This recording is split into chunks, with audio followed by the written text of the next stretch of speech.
We know that limits might not exist, and they might not exist in a variety of ways. It could blow up to infinity, or it could blow up to minus infinity, or there could be some other reason, like the function just goes crazy. So far, we've lumped all of these scenarios under the label of DNE.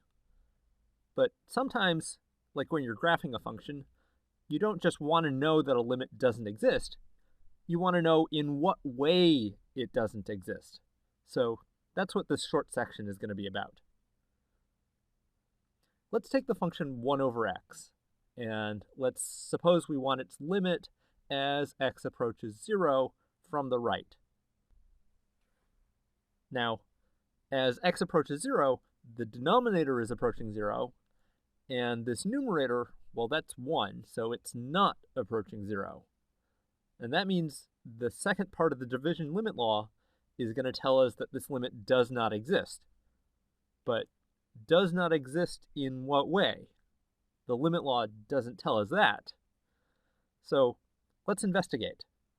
So our numerator is always 1, and as x approaches 0 from the right, the denominator is positive and getting really, really small. So we're going to get things like 1 over 0.01, 1 over 0.001, 1 over 0.0001, etc. And these fractions are 100, 1,000, 10,000. So as x is going to 0 from the right, 1 over x is blowing up. And its graph is going to be looking like this, with this vertical asymptote at x equals 0. So that's what's going on. And when a function blows up like this, we'll write that the limit is plus infinity. And that just means that the limit does not exist because it blows up in the positive direction, hence the plus infinity.